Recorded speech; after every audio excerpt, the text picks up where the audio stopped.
안녕하세요. 잠시 귀를 열어 우리의 영혼을 울리는 하나의 이야기에 집중해보는 시간입니다.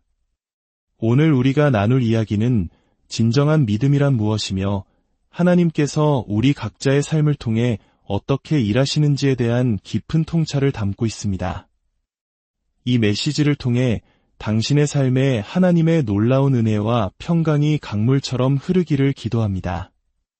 만약 이 이야기가 당신의 마음에 감동을 준다면 구독과 좋아요를 통해 이 은혜를 더 많은 이들과 함께 나누는 축복의 통로가 되어주시길 부탁드립니다. 때로는 1시간이고 2시간이고 그저 주님을 찬양하고 싶을 때가 있습니다. 하지만 오늘은 제 목 상태가 좋지 않아 목소리 대신 온 마음을 다해 주님을 예배했습니다. 제 안의 모든 것이 하나님을 경배하고 있었습니다. 저는 종종 예수님께 묻습니다. 주님, 오늘 당신의 사람들에게 어떤 말씀을 나누길 원하시나요? 예배와 예배 사이, 기도와 기도 사이, 저는 끊임없이 그분의 음성을 구합니다. 얼마 전에도 그렇게 예배하며 기도하던 중 하나님께서 제 마음에 강하게 말씀하셨습니다. 그것은 바로 자녀됨에 대한 메시지였습니다. 우리가 누구인지 하나님의 아들딸로서 우리의 정체성을 깊이 이해하는 것에 대한 이야기였습니다. 하지만 하나님의 자녀가 된다는 것은 동시에 우리의 삶을 그분께 온전히 내어드리는 것을 의미합니다. 여러분, 이 이야기에 귀 기울일 준비가 되셨나요? 성령님은 우리와 정말로 친구가 되길 원하십니다. 그분은 우리의 삶에 갑자기 찾아오셔서 우리를 만지시고 붙드시며 우리의 세상을 완전히 바꾸어 놓기를 원하십니다. 살아계신 하나님, 성령께서 우리의 삶에 폭풍처럼 임하시길 갈망하십니까? 얼마 전 싱가포르에서 집회를 인도할 때의 일입니다. 수많은 사람들이 모여 예배하고 말씀을 듣는 자리였습니다. 성령께서 그분의 강력한 임재로 그곳에 임하셨고 사람들은 그 능력 앞에 쓰러지기 시작했습니다. 제 앞에는 한 목사님의 사모님이 계셨는데 하나님의 강력한 임재 속에서 온몸이 제 품에 안겨 떨고 있었습니다. 어떤 이들은 이런 현상을 이상하게 볼 수도 있겠지만 그것은 실로 경이로운 순간이었습니다. 창조주 하나님께서 연약한 인간의 몸을 직접 만지고 계셨기 때문입니다. 평소 매우 이성적이고 차분한 싱가포르 여성이었던 그녀는 살아계신 하나님의 능력에 완전히 사로잡혀 버렸습니다. 수백 명의 목회자들과 수천 명의 성도들 앞에서 그 사모님을 붙들고 있을 때 주님께서 말씀하셨습니다. 다른 사람들은 걱정하지 말고 이 한 영혼에게 집중하여라. 저는 그 말씀에 순종했습니다. 바로 그때 성령께서 제게 속삭이셨습니다. 사랑하는 자야, 이리 오너라. 나와 함께 가자. 그 음성을 듣는 순간 저는 곧 있을 중요한 오찬 약속이 떠올랐습니다. 아시아 문화권에 계신 분들은 점심 식사가 얼마나 중요한지 아실 겁니다. 특히 그날 오찬은 수백 명의 목회자들과 함께하는 매우 중요한 자리였고 제가 주빈이었습니다. 아마 코스 요리만 12가지는 좋게 되었을 겁니다. 하지만 성령의 음성은 더 분명했습니다. 사랑하는 자야, 이리 오너라. 저는 주님이라고 대답하고 조용히 그 자리를 떠나 제 방으로 향했습니다. 사람들에게는 잠시 화장실에 다녀오겠다고 말했습니다. 방에 들어와 문을 닫고 저는 주님의 임재 안에서 예배하며 기쁨을 누렸습니다. 그런데 문득 그날의 일정을 다시 확인하게 되었습니다. 그리고 일정표에 적힌 목회자 오찬, 주빈이라는 글자를 보는 순간 제 심장이 쿵 하고 내려앉았습니다. 오, 안 돼. 내가 무슨 짓을 한 거지? 수백 명의 아시아 목회자들에게 큰 결례를 범했구나. 엄청난 불안감이 저를 덮쳤습니다.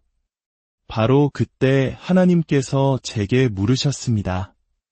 만약 내가 그 오찬의 주빈이라는 사실을 미리 알았더라면 내 부름에 다르게 대답했겠느냐? 그 질문 앞에 저는 무너져 내렸습니다. 저는 침대 위에서 눈물을 흘리며 회개했습니다. 하나님, 정말 죄송합니다. 저는 제가 그런 사람이 아니라고 생각했어요. 사람을 기쁘게 하기보다 하나님을 먼저 선택할 줄 알았는데, 어쩌면 저는 약속을 기억했다면 주님의 부르심을 거절했을지도 모릅니다. 다시는 그런 일이 없도록 저를 붙들어 주세요. 그렇게 한참을 회개하고 나니 시차 때문인지 허기보다는 진한 에스프레소 한 잔이 간절해졌습니다. 저는 룸서비스로 더블 에스프레소를 주문했습니다. 그리고 잠시 후 도착한 커피와 작은 생수 한 병의 가격은 무려 $30였습니다. 그때 또다시 주님의 음성이 들렸습니다. 만약 커피값이 이렇게 비싸다는 걸 알았더라면 그래도 주문했겠느냐? 저는 또다시 충격을 받았습니다. 저는 1시간 사이에 2번이나 똑같은 시험에 든 것입니다. 상황과 대가를 먼저 생각하는 저의 연약한 모습을 하나님께서 정확히 꿰뚫어 보셨습니다. 저는 다시 한번 깊이 회개했습니다. 오, 주님, 정말 죄송합니다. 이것이 바로 순종입니다. 하나님은 우리가 그분의 음성을 듣고 그분이 요청하시는 대로 행하기를 원하십니다. 아주 간단한 원리입니다. 사랑하기 때문에 순종하는 것.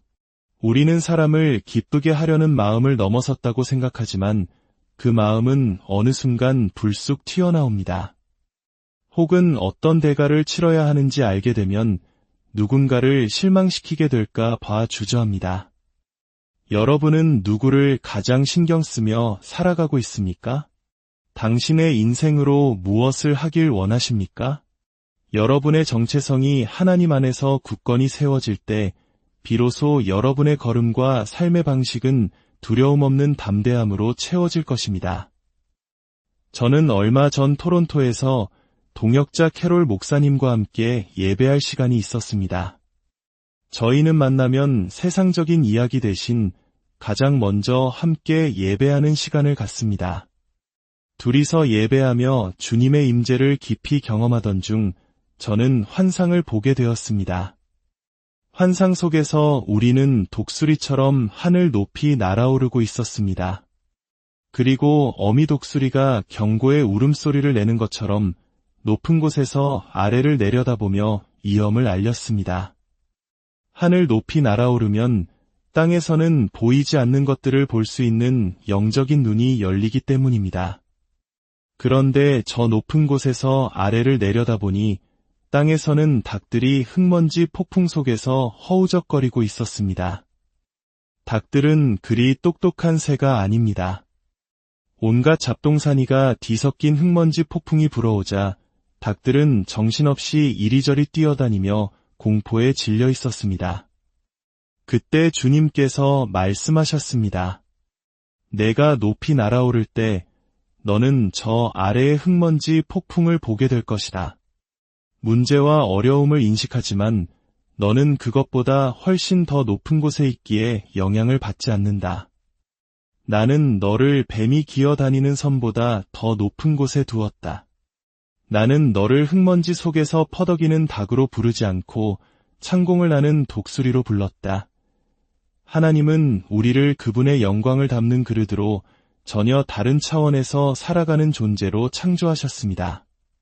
그분은 끊임없이 우리를 부르십니다. 이리로 올라오너라. 이리로 올라오너라. 물론 높은 곳에 올라가서도 아래 세상의 고통을 외면하는 것이 아닙니다. 오히려 더 명확하게 보고 더 깊이 아파하며 그들을 위해 외치게 됩니다. 하지만 결코 그 흙먼지 폭풍 속에서 함께 허우적대며 살지는 않습니다. 그렇다면 어떻게 해야 닭장에서 벗어나 독수리로 날아오를 수 있을까요? 우리는 변화하도록 부름받았습니다. 세상의 모든 것에 염려하며 날갯짓만 퍼덕이는 닭에서 영의 눈으로 세상을 바라보며 죽어가는 세상의 변화를 만드는 독수리로 말입니다. 주님은 지금 이 세대, 즉 여러분의 세대에 대해 말씀하셨습니다. 영적으로 태어난 여러분은 이전 세대보다 훨씬 더 높은 영적 수준에서 시작합니다. 제가 37년간 복음을 전하며 깨달았던 것을 여러분은 지금 당장 깨달을 수 있습니다. 제가 저의 천장이 여러분의 바닥이 되게 하소서라고 기도하는 것은 그저 멋진 표현이 아닙니다. 저는 진심으로 그것을 원합니다. 여러분은 자신이 누구인지 알아야 합니다. 흙먼지 속에서 의미 없이 퍼덕이는 닭처럼 살 필요가 없습니다. 여러분에게는 날개가 있습니다. 로마서 8장 14절은 말합니다. 무릇 하나님의 영으로 인도함을 받는 사람은 곧 하나님의 아들이라. 여러분은 성령의 인도함을 받기 원하십니까? 때로는 그것이 두려울 수 있습니다. 중요한 점심 약속을 포기해야 할 수도 있기 때문입니다. 15절과 16절은 계속해서 말합니다. 너희는 다시 무서워하는 종의 영을 받지 아니하고 양자의 영을 받았으므로 우리가 아빠 아버지라고 부르짖느니라. 성령이 친히 우리의 영과 더불어 우리가 하나님의 자녀인 것을 증언하시나니. 그리고 17절은 이 선포의 절정을 이룹니다. 자녀이면 또한 상속자 곧 하나님의 상속자여 그리스도와 함께 한 상속자니 우리가 그와 함께 영광을 받기 위하여 고난도 함께 받아야 할 것이니라. 앞부분까지는 정말 좋았죠? 아빠, 아버지, 하나님의 자녀, 상속자. 하지만 고난도 함께 받아야 한다는 조건이 붙어 있습니다. 이것은 무슨 의미일까요? 하나님은 우리가 그리스도의 고난에 동참하는 것이 무엇을 의미하는지 보여주길 원하십니다. 그것은 이 세상의 고통을 외면하지 않는 것입니다. 저는 매일 밤 굶주린 채 잠자리에 드는 아이들을 생각합니다. 태어날 때부터 에이즈에 걸린 수십만 명의 아기들을 생각합니다. 물을 깃기 위해 6시간을 걸어야 하는 사람들을 생각합니다. 최고의 대학에 다니면서도 극심한 압박감에 스스로 목숨을 끊는 청년들을 생각합니다. 저는 그 고통을 보며 기도합니다. 하나님, 당신이 보시는 것을 저도 보게 하소서. 독수리의 눈을 주셔서 이 세상의 고통 앞에서 눈 감지 않게 하소서. 어떤 사람들은 하나님께 따져 묻습니다. 하나님이 정말 살아계시고 선하시다면 왜 이 모든 고통을 내버려 두십니까? 30여 년 전 저는 한 설교자로부터 잊을 수 없는 메시지를 들었습니다. 여러분에게는 비전이 있어야 합니다. 그리고 하나님의 방법은 바로 사람입니다. 하나님의 방법이 사람이라니. 왜 하나님은 이토록 복잡하고 고통스러운 세상을 우리처럼 연약한 인간에게 맡기셨을까요? 왜 그냥 천사들을 보내서 모든 것을 해결하지 않으셨을까요? 그것은 하나님께서 우리와 함께 일하기를 간절히 원하시기 때문입니다. 우리가 그분이 보시는 것을 보고 그분이 느끼시는 것을 느끼며 성령의 능력으로 충만해지기를 원하십니다. 예수 그리스도께서 하늘 보좌를 버리고 이 땅에 오신 이유도 바로 그것입니다. 그분은 흙먼지 속에서 태어나셨고 새벽 3시에 우는 닭소리를 들으며 자라셨습니다. 그분은 우리에게 사랑이 어떤 모습인지 보여주기 위해 자신을 완전히 비우고 십자가에 달리셨습니다. 그리고 이제 우리를 부르십니다. 자, 이리 오너라. 너희도 닭처럼 살도록 부름받지 않았다. 나와 함께 날아오르자. 너희도 성령의 능력으로 충만해질 수 있다. 세상을 변화시키는 삶을 살 수 있다. 여러분의 삶으로 무엇을 하시겠습니까? 두려움이 없다면 무엇을 하시겠습니까? 기쁨으로 충만하다면 어떤 일을 하시겠습니까?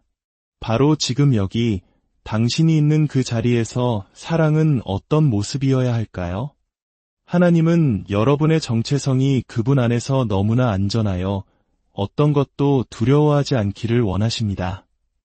하나님은 우리가 만든 상자 안에 갇혀 계신 분이 아닙니다. 한 번은 미국 집회에서 제단 위에 초콜릿이 산더미처럼 쌓이는 기이한 경험을 했습니다. 저는 혹시 누가 무대 아래 숨어서 초콜릿을 던지는 건 아닌지 커튼 밑을 살펴보기도 했습니다. 하지만 초콜릿은 계속해서 저절로 불어났습니다. 그러자 어디선가 아이들이 달려나오기 시작했습니다. 아이들은 신나게 초콜릿을 주워 주머니에 넣었습니다. 그때 하나님께서 제게 말씀하셨습니다. 그 초콜릿을 하나 먹으며 가족에 대해 이야기하여라. 저는 당황했습니다. 주님, 굶주리는 아이들에 대해 이야기하면서 제가 초콜릿을 먹으라고요. 주님은 다시 말씀하셨습니다. 나는 이것 아니면 저것의 하나님이 아니다. 사람들은 스타벅스 커피를 끊고 그 돈으로 아이를 도우라고 말하지만 나는 말한다. 스타벅스 커피를 마시려거든 마셔라. 그리고 아이도 도와라. 우리는 하나님을 너무 작게 만들어 버렸습니다. 그분은 우리 삶의 달콤한 축복과 세상의 고통을 함께 다루시는 분입니다. 우리가 그분의 고난에 동참하는 것을 두려워하지 않을 때 우리는 그분이 주시는 달콤한 축복을 누리는 것도 두려워하지 않게 됩니다. 저는 일주일 안에 시커먼 진흙탕에 무릎까지 빠져가며 오지의 사람들을 만나러 갈 것입니다. 그리고 또 다른 일주일 후에는 7성급 호텔에서 사역하고 있을지도 모릅니다. 이것이 바로 고난과 영광에 함께 참여하는 삶입니다. 제게는 수많은 아들, 딸들이 있습니다. 얼마 전 제가 입양한 아들 중 한 명이 공항에 마중을 나왔습니다. 저는 그 아이에게 늘 하나님의 사랑받는 아들로서 정체성을 지키며 살라고 가르쳤지만 그는 듣지 않았습니다. 그는 에이즈에 걸려 있었습니다. 저는 그 아이를 끌어안고 축복하며 기도했습니다. 세상의 고통은 이처럼 우리 가까이에 있습니다. 며칠 후 저는 또 다른 딸의 결혼식을 주례했습니다. 그 아이는 제가 10살 때 구조한 아이로 당시 이미 5개의 성병을 앓고 있었습니다. 한 줌의 술이나 빵 한 조각에 몸이 팔려가던 아이였습니다. 그런 아이가 이제는 아름다운 신부가 되어 기쁨이 가득한 신랑 옆에 서 있었습니다. 저는 생각했습니다. 하나님, 이것이 바로 영광의 모습이군요. 이 한 아이를 위해 제 삶을 드렸어도 아깝지 않았을 것입니다. 하나님의 방법은 사람입니다. 그분의 영으로 사로잡힌 한 남자, 한 여자입니다. 당신이 바로 그 사람이 되어주시겠습니까? 당신이 그 여인이 되어주시겠습니까? 하나님과 논쟁하는 것을 멈추십시오. 당신이 왜 할 수 없는지에 대해 늘어놓는 변명을 멈추십시오. 그리고 그 대신 주님이라고 대답하십시오. 어렸을 때 아버지는 저를 당신의 발등 위에 세우고 함께 걸어주시곤 했습니다. 저는 아버지의 커다란 발 위에서 세상을 향해 나아가는 강력한 힘을 느꼈습니다. 어느 날 저는 제가 하나님 아버지의 발등 위에 서 있는 환상을 보았습니다. 그분이 움직이실 때마다 저는 그저 그분의 발등 위에서 함께 움직였습니다. 그 이후로 저는 두려움이 없어졌습니다. 기관총이 제 머리를 겨눠도 웃음이 나옵니다. 절벽에서 뛰어내리라고 하시면 저는 뛰어내릴 것입니다. 그분이 저를 위해 나뭇가지를 자라나게 하시거나 영광스러운 그분의 품에 안아주실 것을 믿기 때문입니다. 어느 쪽이든 저는 이기는 게임입니다. 제가 유일하게 두려워하는 것은 하나님을 경외하는 마음을 잃는 것입니다. 저는 그분이 어떻게 생각하시는지에 대해서만 깊이 신경 씁니다. 이제 눈을 감아 주십시오. 성령께서 이 시간 우리 각자에게 말씀하시길 원합니다. 때로 우리는 너무 수동적입니다. 하나님이 날 만지시려면 알아서 찾아오시겠지라고 생각합니다. 하지만 이제는 우리가 적극적으로 외쳐야 합니다. 하나님, 당신을 더 원합니다. 로마서 8장은 계속해서 말합니다. 성령도 우리의 연약함을 도우시나니 우리는 마땅히 기도할 바를 알지 못하나 오직 성령이 말할 수 없는 탄식으로 우리를 위하여 친히 간구하시느니라. 우리는 연약합니다. 하지만 괜찮습니다. 성령께서 우리를 도우십니다. 저는 혼자가 아닙니다. 저와 함께 수많은 동역자들이 전 세계에서 자신의 삶을 내어드리고 있습니다. 우리는 그리스도의 몸으로서 함께 일합니다. 사랑은 구체적인 모습으로 나타납니다. 집을 지어주고 아픈 이를 위해 기도하며 굶주린 이를 먹이는 것입니다. 하나님께서 당신에게 무엇을 하라고 말씀하십니까? 이제 자리에서 일어나 주시겠습니까? 그리고 하나님께 반응하십시오. 당신의 삶을 향한 그분의 부르심에 예라고 대답하십시오. 주님, 그렇습니다. 제 삶을 드립니다. 저의 작은 삶을 통해 당신의 영광을 나타내소서. 저를 흙먼지 속의 닭이 아닌 당신의 뜻을 이루는 창공의 독수리로 날아오르게 하소서. 당신의 고난에 동참하게 하시고 또한 당신의 영광에 참여하게 하소서. 제 안에 계신 그리스도 영광의 소망을 붙들고 살아가겠습니다. 예, 주님. 예라고 대답합니다. 사랑하는 여러분, 당신은 하나님의 자녀입니다.